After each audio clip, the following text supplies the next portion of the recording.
Hi, my name is Jill Manous. I support classroom management, behavior management, and crisis intervention in our district, and we have put together a collection of strategies to address low-level behaviors that you might find in the classroom. So when using these strategies, you will see a decrease in low-level behaviors. These could include calling out, refusal to complete tasks, arguing with the teacher, and interrupting of any instruction. When we set expectations and we deliver them in this calm, consistent manner, it does lead to an increase in student engagement, a stronger relationship with our students, which develops that classroom community. It ensures instructional momentum, which leads to student success while we're modeling respectful interactions and keeping consistent with our response to interventions.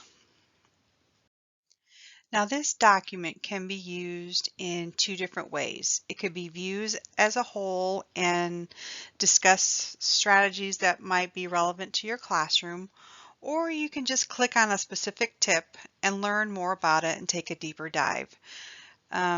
You're going to find that many of the tips are linked to demonstration videos or to additional resources so that you can further explore what that tip may look like, situations where it's appropriate to use, and how you can embed it into your current instructional practices. We know that conflict in the classroom is inevitable and that we will be looking at different strategies to slow down misbehavior. But what about the rest of the class? What are their expectations of conduct when challenges occur? Have a discussion. This could happen during morning meeting, social emotional time, of what you want to see happen if you need to spend some one-on-one time with a student. Give the class options of what's okay to do. Can they move their desk? Can they get up and move to another part of the room? Is it okay for them to put on their headphones?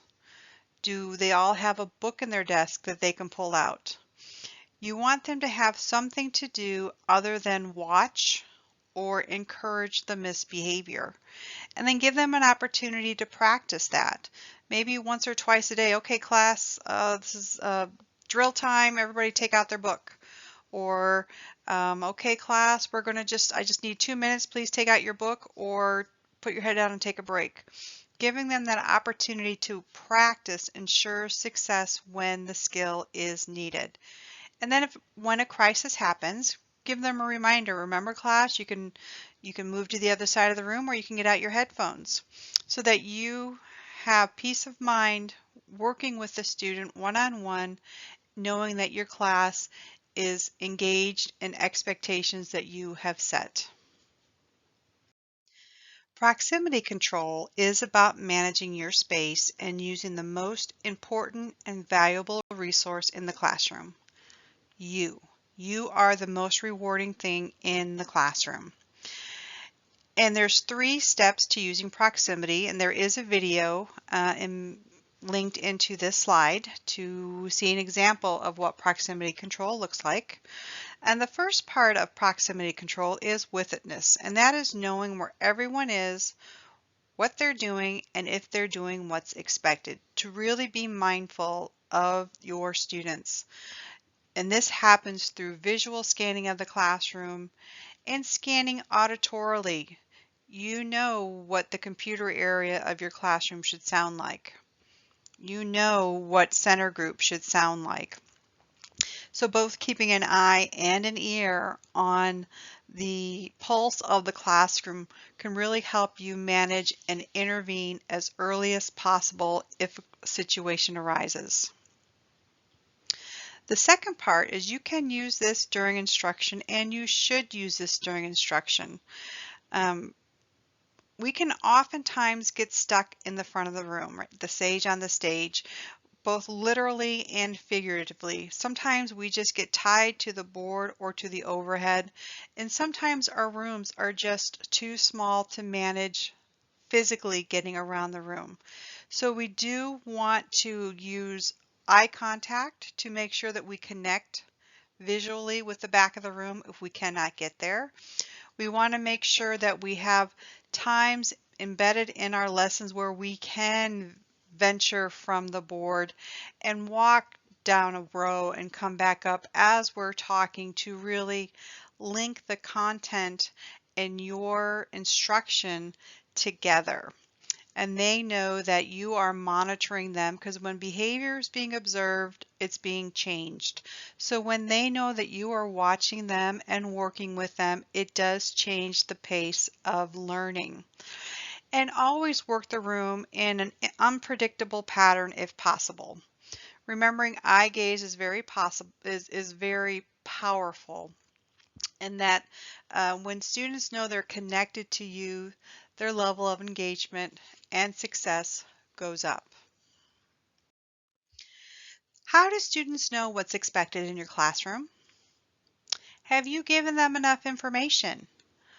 Or are we assuming they know what to do? When we have a clear vision of what we expect, we have to convey that message to our students. So to get a clear vision of our expectations, I encourage you to use a T-chart for looks like, sounds like of any tasks or transitions that you plan on doing in the classroom.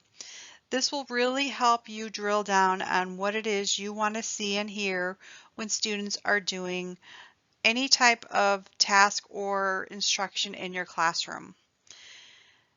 Sharing as much information as necessary to ensure the success of those tasks or transitions is a really beneficial way of clearing away any logistical misunderstandings that may occur. So think about a time in your classroom that could be the most difficult, let's say lining up. If I was just to say, okay, class, line up for lunch, and everybody rushes to the door, chairs are getting knocked, students are putting hands on each other, there's a lot of laughing and loud talking, and it's a very disorganized line. I might get frustrated, send everybody back, and try again. So instead, if I say, okay, class, we're going to line up for lunch. Remember, when we line up for lunch, we're using walking feet and our mouths are closed. All right, row 1, line up. Row 2, line up. And we have a more orderly fashion of lining up. Now that is just one example of how the vision can change with the delivery of expectations. If you see it in your head a specific way, make sure you share that information with your students. There is a video linked to this slide so that you can see pre-correction happen in the classroom. Oh boy, the eternal debate. When do I stop teaching to intervene? So imagine you're teaching a lesson that you've worked really hard on to develop. You were late coming into school, so you were a little flustered and frustrated, and there's a student in the back row playing in their backpack. Do I interrupt instruction to get them back on task, or do I let it go? Is there a safety issue? Who is it bothering? If they're just bothering me, do I want to stop that instructional momentum to get them back on task, or is this something that can wait? Because we do sometimes need to pick our battles. I might just be able to use proximity to keep that instructional momentum going. And when we decide to wait to intervene, that does provide us an opportunity to calm down ourselves, for maybe the student to get back on track, and then we can have that discussion at the end of the lesson or before they leave the classroom for the next period. But there are times when we might need to stop teaching. If there's a safety issue in the classroom, of course we need to stop teaching. If there's a major disruption, you might need to switch your teaching and look at opportunities to respond if you have been talking for a long time. We oftentimes get on a roll, or we get caught up into our lesson because we are really invested and enjoy the content that we teach. When we include opportunities to respond, we're now engaging the student in our joy of teaching, giving them time to share their thoughts with us during the lesson. We could also look at active student responding, pulling out a simple thumbs up, thumbs down. Is that something maybe to get the class back invested into the lesson? Or do we have flashcards that we can use? Raise your hand if it's true. Uh, stand up if it's false. Different ways to bring the students into teaching instead of them setting and getting. They can now interact with us to really deepen their understanding and for us to get a better sense of if they're getting the information. Now in the slide there is a link to additional opportunities to respond that include video examples of different strategies that take little to no prep on your part to implement. I do encourage you to check out that website. Most of our communication is done non-verbally. That means it's not necessarily what we say, but how we say or deliver the message. So we want to look at 4 areas of communication. And the first is to be cautious of an overreaction. So if we stand with our hands on our hips admonishing the class for leaving the sink messy, does the same response have value if the class was rude to a guest? We want to make sure we save those heavy responses for major situations, meaning if we're always blowing up, then we're never blowing up. So we really want to save those moments for when it's going to be the most impactful. The second one, what is the tone of your message? Right? Can you hear frustration, anger, impatience, or excitement in your voice? What message are you delivering with just the sound of your voice?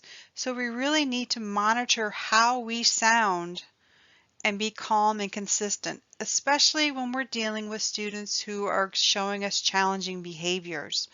They're going to feed off of our energy. So our goal is always to slow things down, and they will monitor and follow our tone.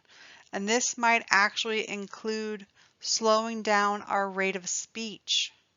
Maybe we're going to talk a little quieter so they have to listen a little harder. Because the power of our voice is not just in the words, but also in the tone, the volume, and at how fast we're speaking. What message is your face saying? We want to be very mindful of the messages we're giving with our face when we're communicating with a challenging student. Remembering that our goal is to slow things down. So if they see anger, they're going to give you anger back. I like to say we want to be the mirror for our students. So what do you want to see from your students? And we model that in our own face. And the last one, how close are you to students? You want to be mindful of personal space because it is very challenging when we get too close to a student because that can escalate a student into fleeing the classroom or to shutting down. So we want to be very respectful of personal space when a student is challenging us. Now the video link here is from CPI, which is our Crisis Prevention Institute that we use for crisis intervention, and it is all about nonverbal communication. Please watch the video. This is a very successful strategy for students who need a little extra prompting or reminding. Perhaps a student is reading instead of working, or staring off to space instead of attending to work. For this strategy, there are 3 simple steps. First, you're going to approach the student, then prompt or to remind them of the expectation, and then you're going to walk away. And you're walking away with that assumption of compliance, meaning you know they're going to get the work started. We do tend to want to stick around and wait for them to get busy, but this is how we get into power struggles. We need to allow at least 30 to 60 seconds before we revisit the prompting. They might be grumbling, they might say a word or two under their breath, they might want to try to engage you in a verbal back and forth, but when we walk away, assuming they're going to get busy, we leave the argument. And then when the student does comply, we want to make sure we follow up with either a verbal or nonverbal attaboy. This could be a thumbs up or a head nod, just so they see that we've acknowledged their return to task. So let's assume the average class has 20 students. Some have more, some have less. If you have 3 students off task, that means that you have 17 students who are on task. Now this strategy praises those students who are on tasks in the hopes of reminding or encouraging those 3 students to return to task. And you can either use a verbal, tangible, or a non-verbal way of praising. It could just be by giving them a stopping by their desk and say, I see you working, keep it up. It could be if you do goldfish in your classroom, if you have tokens, it could be pre-written post-it notes, anything to draw some attention to the student doing the expected behavior. And when we do this, oftentimes the students who are off task will get back to schedule and will resume working. Now included in this slide is a phenomenal example of what pivot praise looks like in the classroom. Motivate a won't, teach a can't is a great strategy to use for students who refuse. There are often times when you assign a task and a student doesn't get started. It looks like they're ignoring you or they're trying to do something else instead of. We can also look at students who like to spend a lot of time at the clinic or in the bathroom. And this is a great strategy to use for them. Oftentimes when a student is refusing, they're trying to do something else instead of. It's usually to get or get away from someone, somewhere, some things. So we want to look at what are they doing instead. If they're trying to access a puzzle, if they're trying to take a snack out of their bag, if they're trying to complete homework for another class, we want to find some way to motivate them to get back on task. Now we don't want to forget students that can be stuck. This means that when you think about entering into a classroom, you may have a student who hangs at the door and is not sure what to do next. Those are students that we might want to teach because they don't know what to do next, because there's 10 steps to get from hanging up their backpack on the back of their chair to finding their journal to getting a pencil to knowing where to look on the board for information, and it's way too much for them. So we want to give them one thing at a time to develop some behavioral momentum. If we have a student who's absolutely refusing to do anything, we want to look at those should questions. Do they know where they should be? Do they know what they should be doing? We often assume students know, and we automatically go to consequences. But we want to make sure the students understand the expectations and then see if they do need support in completing the expectation. Maybe they don't know where their workbook is, so we can help them find it. Our goal is to get that workbook page done. Maybe it's they don't have their textbook or all their crayons are broken. So we can solve those problems with them, but we really have to dig a little deeper into refusal to see what can we do to motivate them to get it done. Maybe it's get the first 5 questions done and then you can work on the puzzle.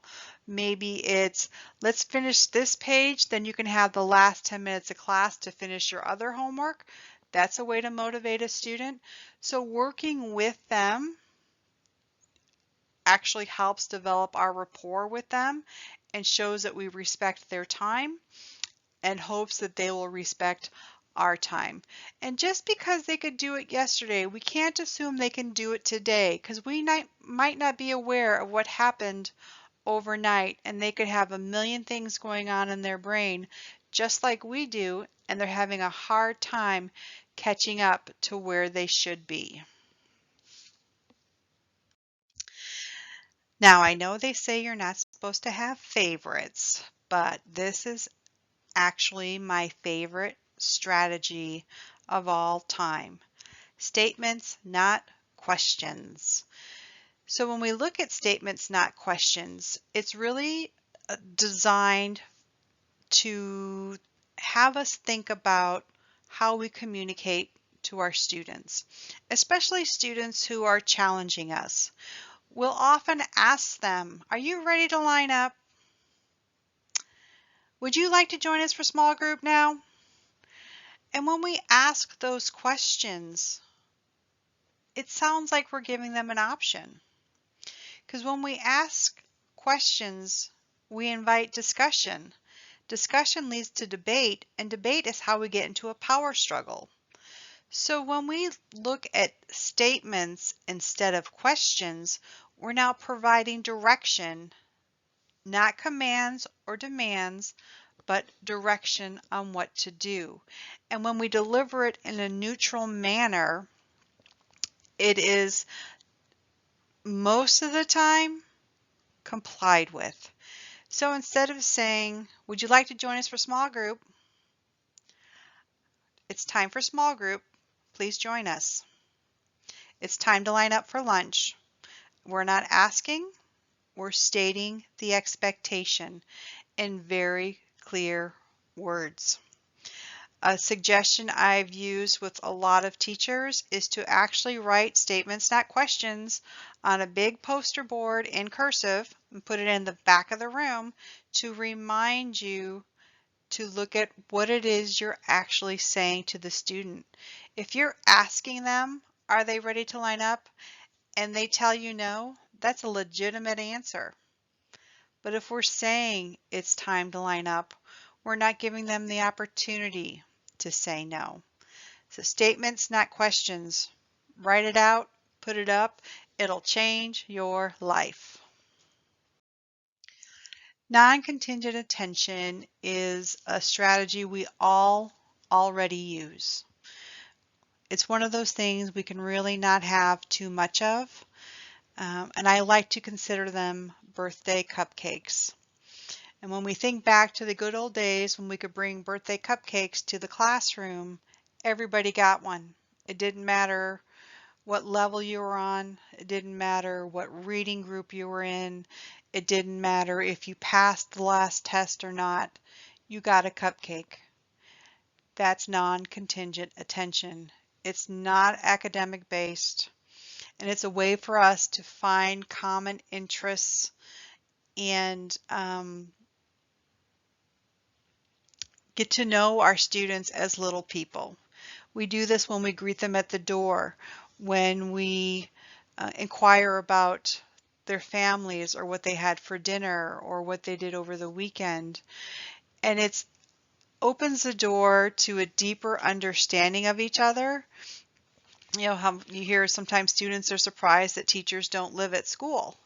It's because they don't get to know their teachers. And when they get to know them, that you have a dog or you like the Cubs, that makes different connections on different levels. And really, those students that push you away typically need you the most. They're the ones craving that attention. And when we take academics out of the experience for non-contingent attention, we can then look at the effort they're putting in and offering help. If you need me, I'm right here. Just raise your hand. Instead of saying, you're probably going to need me when you get to this section, let me know when you get there. Now that's academic based. But when they know that we're just there for them, whether it's on question number 5, or they're having trouble tying their shoe, or they want to ask this girl they like to the football game, if they know you're there to help, they know they have a trusted adult that will support them in life. And there is a video included on this. It is a really good video to show the impact of increased adult attention compared to decreased adult attention. I encourage you to watch it. Coming up next are some video scenarios.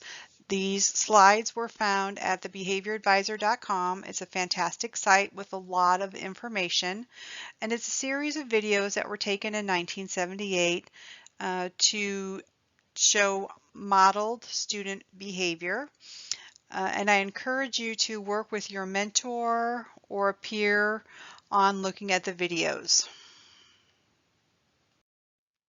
So with your peer or mentor, choose one of the videos and then be prepared to discuss the 4 questions on the right.